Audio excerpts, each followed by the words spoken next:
Hello everyone, sigma classes में आप सभी का एक बार फिर से स्वागत है। आज का हमारा टॉपिक पियाजे की सिद्धांत से ही संबंधित है, जो कि एग्ज़ाम पॉइंट ऑफ व्यू से मोस्ट इम्पॉर्टेंट माना जाता है। तो चलिए स्टार्ट करते हैं आज का टॉपिक। आज का हमारा टॉपिक है stages of Piaget's cognitive developmental theory, यानी पियाजे के बौद्धिक विकास के सिद्धांत की अवस्थाएं।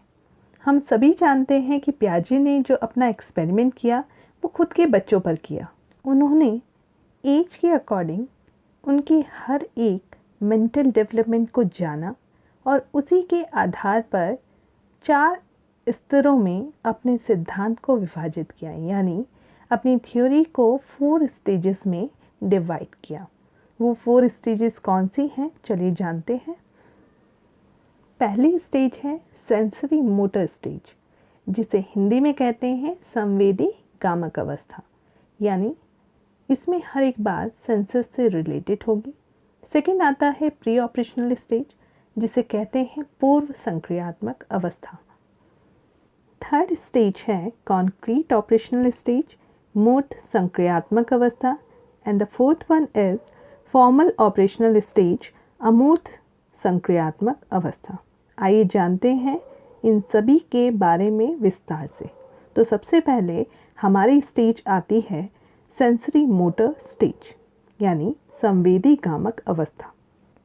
इस स्टेज की जो ड्यूरेशन होती है वो जन्म से 2 वर्ष तक होती है, यानी बर्थ टू 2 ईयर्स। इस अवस्था में बच्चा दुनिया के बारे में हर एक चीज़ अपने मूवमेंट यानी प्रतिक्रियाओं और सेंसेशन यानी संवेदना के आधार पर सीखता है। बच्चा बहुत सारे बेसिक एक्शन करता है, like sucking, looking and grasping, यानी चूसना, देखना या फिर किसी भी चीज़ को पकड़ना आदि। इस अवस्था में बच्चों का मीडियम ऑफ एक्सप्रेशन यानी अभिव्यक्ति का माध्यम उनकी सेंसेस होती हैं। मतलब उन्हें जो कुछ भी समझाना होता है वो अपनी सेंसेस के माध्यम से समझाते हैं। इस अवस्था में बच्चा कुछ फिज़िकल एक्टिविटीज़ भी करने लगता है, जैसे कि क्रॉलिंग, जिसे हम घुटनों के बल चलना कहते हैं, सिटिंग, बैठने लगता है और किसी भी चीज़ के सहारे चलने लगता है। इस स्टेज में सबसे इम्पॉर्टेंट टर्म है ऑब्जेक्ट परमानेंस, जो कि एग्ज़ाम में बहुत बार पूछी जाती है। ऑब्जेक्ट परमानेंस क्या है? यानी बच्चे के लिए जब कोई वस्तु यानी थिंग एग्जिस्ट करती है, यानी उसके सामने उस चीज़ का अस्तित्व है, तो वो कहलाता है ऑब्जेक्ट परमानेंस, जो कि बच्चे में 18 to 24 मंथ्स में डेवलप होती है। ऑब्जेक्ट परमानेंस बच्चे के अंदर 18 to 24 मंथ्स में डेवलप होती है। 0 to 18 मंथ्स की एज में बच्चे के लिए कोई भी चीज़ तब तक होती है जब तक कि वो उसकी आंखों के सामने होती है। आंखों के सामने से हटते ही वो उसके लिए डिसअपीयर हो जाती है, यानी बच्चा उस चीज़ को ढूंढने की कोशिश नहीं करता। पर ऑब्जेक्ट परमानेंस में बच्चा उस चीज़ को ढूंढने की कोशिश करता है जो कि उससे छिपाई गई है। ऐसा इसलिए होता है क्योंकि उसके अंदर ऑब्जेक्ट परमानेंस का कंसेप्ट डेवलप हो चुका है। अब बात करते हैं हम अपनी सेकेंड स्टेज की, जिसका नाम है प्री ऑपरेशनल स्टेज, यानी पूर्व संक्रियात्मक अवस्था। पूर्व संक्रियात्मक अवस्था में मीडियम ऑफ एक्सप्रेशन सेंसेस ना होकर अब लैंग्वेज हो जाते हैं, यानी अभिव्यक्ति का माध्यम बालक की सेंसेस नहीं, उसकी भाषा हो जाती है। पूर्व संक्रियात्मक अवस्था को 2 भागों में बांटा गया है, pre conceptual period and second one is intuitive period. Pre conceptual stage की ड्यूरेशन यानी अवधि 2 से 4 वर्ष तक की होती है। इस अवधि के अंतर्गत बच्चा हर चीज़ को पहचानने लगता है, लाइक ये एप्पल है, लेडी फिंगर है, और इन्हीं की क्वालिटी के आधार पर उन्हें क्लासिफाई करना स्टार्ट कर देता है।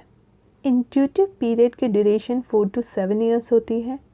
इस स्टेज में बच्चा मेंटल ऑपरेशंस करने लगता है, like subtraction, addition, multiplication, division etcetera.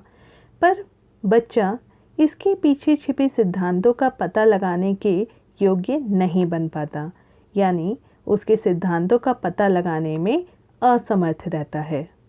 इस अवस्था में बच्चा चिंतन तो कर पाता है, परंतु वो किसी तर्क पर आधारित नहीं होता तथा संरक्षण का अभाव और विलोमीयता का अभाव भी इस अवस्था में पाया जाता है, जिसे हम कहते हैं absence of conservation and absence of reversibility.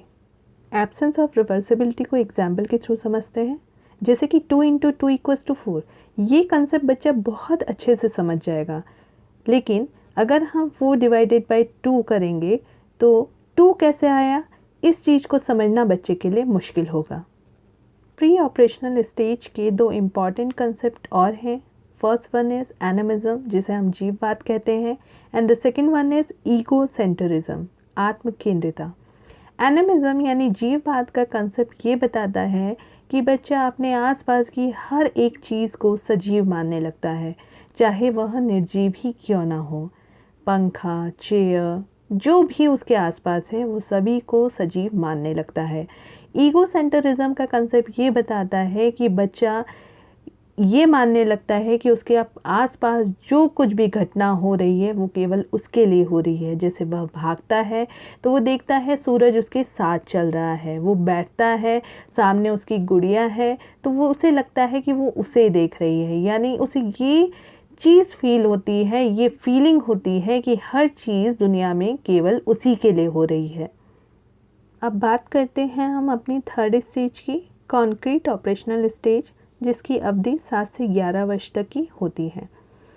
इस अवस्था के अंतर्गत बच्चे के अंदर पलटावी गुण आ जाते हैं। जैसे कि एग्जाम्पल मैंने आपको बताया था कि 2 × 2 = 4 एंड 4 / 2 का कंसेप्ट भी अब बच्चा जान पाता है, यानी उन सिद्धांतों को जान पाता है जो कि पीछे छिपे हुए थे। इस अवस्था में बच्चे के अंदर कंजर्वेशन, रिलेशन और क्लासिफिकेशन का गुण भी डेवलप हो जाता है।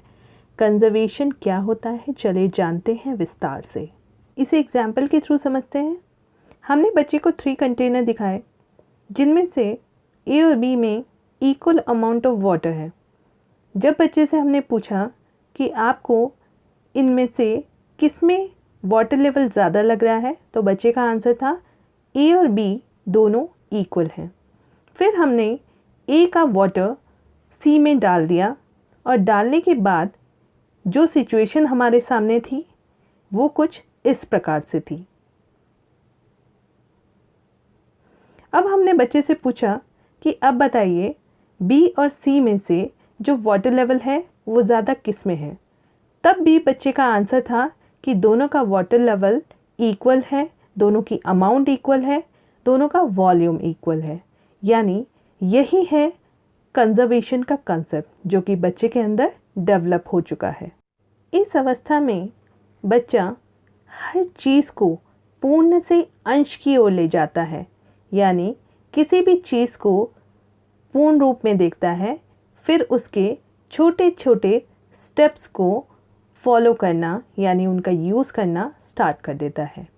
लॉजिकल थिंकिंग, जो कि इस स्टेज का मोस्ट इम्पॉर्टेंट टॉपिक माना जाता है, इस अवस्था के अंतर्गत बच्चों के अंदर तर्क शक्ति या कह सकते हैं तार्किक चिंतन भी विकसित हो जाता है और बच्चा प्री ऑपरेशनल स्टेज के कंपैरेटिवली लेस ईगोसेंट्रिक हो जाता है। यानी बच्चे में समझ आ जाती है कि दुनिया में सारी चीज़ें केवल उसी के लिए नहीं हैं बल्कि सबके लिए होती हैं। अब हमारी लास्ट और फोर्थ स्टेज है फॉर्मल ऑपरेशनल स्टेज, अमूर्त संक्रियात्मक अवस्था। इसका जो ड्यूरेशन होता है वो 11+ ईयर्स होता है, यानी 11 वर्ष से अधिक की आयु इसमें सम्मिलित की जाती है। इसके अंतर्गत बच्चे में एब्स्ट्रैक्ट लॉजिकल थिंकिंग डेवलप हो जाती है, यानी अमूर्त तार्किक चिंतन। यानी अब बच्चा हर चीज़ को गहराई तक जाकर सोचने लगता है, समझने लगता है और फिर उससे रिलेटेड कंक्लूज़न पर पहुंचता है। दूसरा आता है डिसेंटरिंग, जिसे कहते हैं विकेंद्रण। अब बालक के सामने किसी भी वस्तु का ठोस रूप में होना ज़रूरी नहीं होता। बालक चिंतन के आधार पर उसकी वास्तविकता को बता सकता है, उसकी वस्तुनिष्ठता को बता सकता है। इसे कहते हैं हम डिसेंटरिंग यानी विकेंद्रण। थर्ड हमारा आता है habit of trial and error, यानी प्रयास और त्रुटि की आदत का विकास भी इस अवस्था के अंतर्गत बालक में हो जाता है। बालक किसी कार्य को बार बार करके देखता है जब तक कि उसकी त्रुटियां कम ना हो जाए। इससे बालक में डिस्कवर करने की एबिलिटी यानी खोज करने की योग्यता का भी विकास होता है। इस अवस्था में बालक अपनी समस्याओं का समाधान करना सीख लेता है और उसके अंदर हाइपोथेटिकली डिडक्टिव रीजनिंग भी डेवलप हो जाती है। इस अवस्था में बच्चा परिकल्पनाएं करना सीख जाता है, यानी किसी भी समस्या से संबंधित संभावित समाधान यानी टेंटेटिव सॉल्यूशन। इस अवस्था में बालक आगमन तथा निगमन दोनों तर्कों का प्रयोग करता है और उसी के आधार पर अपनी समस्याओं का समाधान करने के योग्य बन पाता है। आज के लिए इतना ही। अगर आपको ये वीडियो पसंद आई तो मेरी वीडियो को लाइक कीजिए, मेरे चैनल को सब्सक्राइब कीजिए और कमेंट बॉक्स में कमेंट करके बताएं कि वीडियो कैसा लगा। Thank you. Have a nice day.